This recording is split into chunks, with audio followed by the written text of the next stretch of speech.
Coucou les amis, bonjour, j'espère que vous allez bien. Merci de regarder la chaîne d'Ocrea. Écoutez, j'espérais vous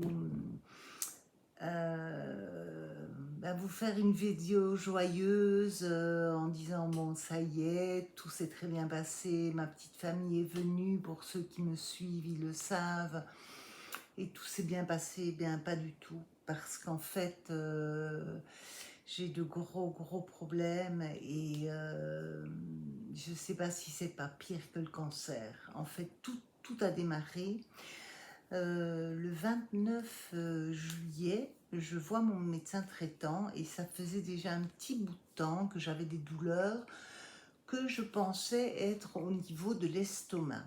Bon, évidemment, après m'avoir ausculté, elle me dit non, c'est pas l'estomac. Elle dit c'est le foie. Donc on va faire une prise de sang. Bon, jusque-là, je n'ai pas peur, puisque mes prises de sang maintenant sont toujours très bonnes. Et on fait la prise de sang.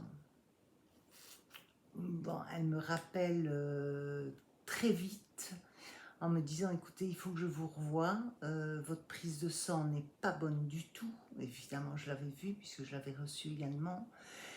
Et il faut que je vous revoie, il faut qu'on mette ça au clair.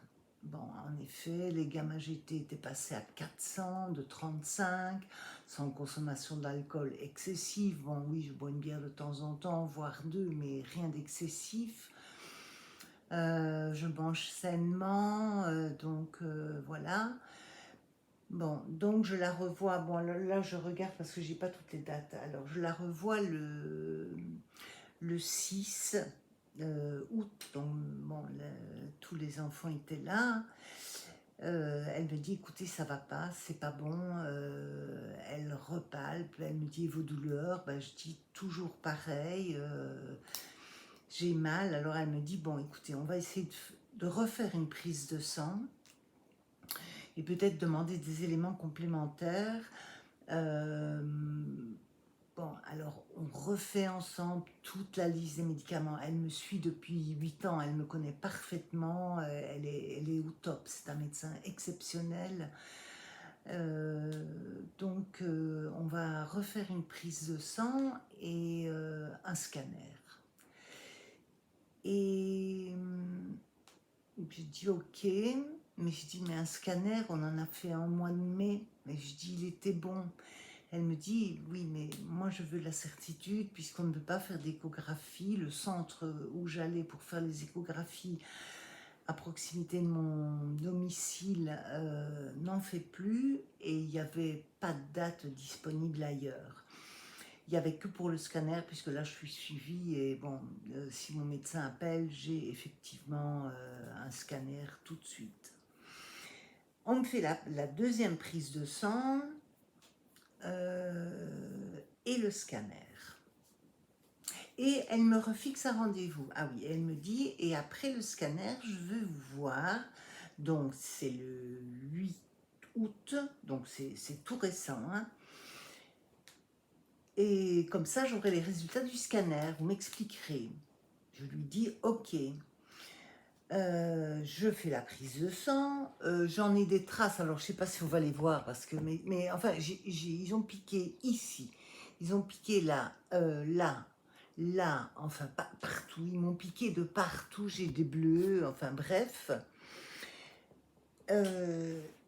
Et bon, j'explique évidemment à mes enfants qui sont là, parce que bon, ils angoissent, ils voient si je vais pas bien, je leur ai jamais rien caché.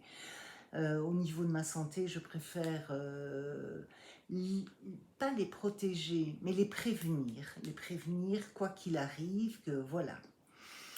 Donc un calme plat dans la maison avant que je parte au scanner, et je leur dis, ne vous faites pas de soucis, je ne le sens pas, ce n'est pas un cancer. J'en étais certaine.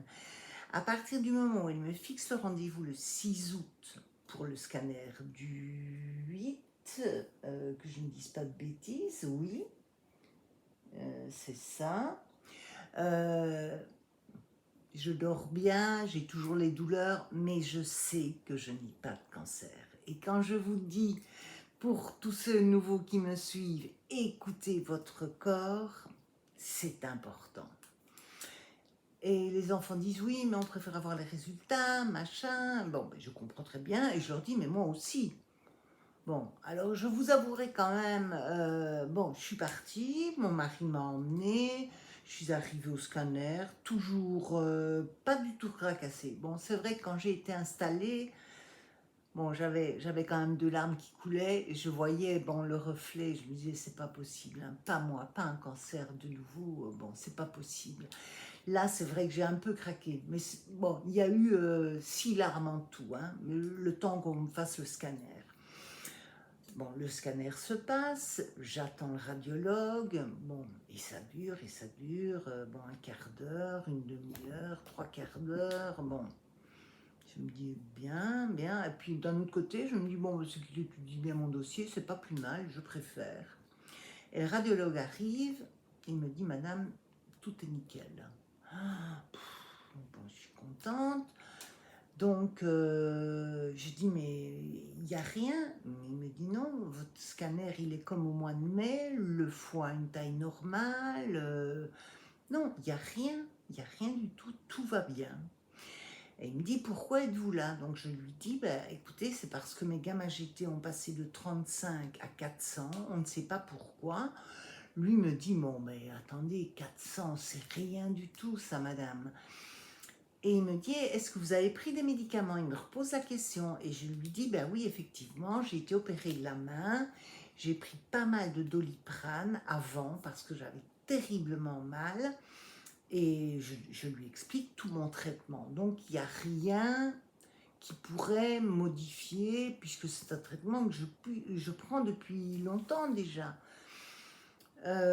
Sauf le substitut à la morphine, puisque vous le savez, j'étais sous morphine, maintenant j'ai un substitut, que je soupçonne un petit peu, je vais y revenir après. Et voilà. Donc, je rentre à la maison, les enfants m'attendaient, évidemment, je leur dis, il n'y a rien, tout est parfait, ouais, enfin, les cris, c'est super, maman, tu vas remanger, parce que oui, j'avais oublié, je ne mangeais plus rien. J'étais écœurée, donc je préparais les repas, bon, ils m'ont beaucoup aidé aussi, hein, puisque bon, il y en a un des deux, c'est son métier, donc... Et le plus jeune adore ça, donc c'est vrai que tout le monde m'a aidé, mes belles-filles, enfin tout le monde a été ami là. Bon, bref. Mais dès que j'avais terminé de préparer, c'est fini, je ne pouvais plus rien avaler. Je buvais des litres et des litres d'eau. Alors déjà, j'en bois 3 litres minimum par jour, parce que je dois boire beaucoup d'eau, mon rein unique en a besoin. Et de toute façon, j'ai tout le temps soif. Donc, je bois de l'eau en permanence. Là, j'étais passée à 4 litres, 5 litres, peut-être, je ne sais pas, mais c'était effrayant. Enfin, bref. Donc, je vais dire, pratiquement pendant toute la durée de leur séjour ici, bon, j'ai pratiquement rien mangé, quoi. Parfois, je me forçais à manger 3 morceaux de tomates, mais bon, c'est pas ça qui va me nourrir. Enfin, donc, je reviens. Donc, puisque j'ai les résultats du scanner, j'appelle la secrétaire de mon médecin, comme convenu, et je lui explique, je lui dis, écoutez, il n'y a rien au scanner. Elle me dit, oui, mais vous avez un rendez-vous, donc on peut l'annuler le jeudi. Donc j'avais rendez-vous dans la foulée avec mon médecin traitant, enfin 2-3 heures après. Je dis, ben oui, je pense que oui. Sauf que moi, je n'avais pas reçu les résultats de la deuxième prise de sang. Donc je dis, oui, on peut annuler le rendez-vous. Et on arrive le 8 août, c'est ça. Je vois ce matin-là mon addictologue et je suis loin d'imaginer que mon médecin traitant essaye de me joindre par tous les moyens. Sauf que je ne suis pas du tout une accro à mon portable, donc je le coupe, je l'oublie, je ne m'en sers pas, enfin bref, voilà. Je ne suis pas du tout accro, les gens qui sont habitués à m'appeler le savent, hein, voilà. Et je vois mon addictologue, je lui explique la situation, donc je lui dis j'ai fait 2 prises de sang, je n'ai pas les résultats de la deuxième, j'ai passé un scanner qui est bon. Elle me dit mais est-ce que vous avez toujours des douleurs? Ben je dis oui.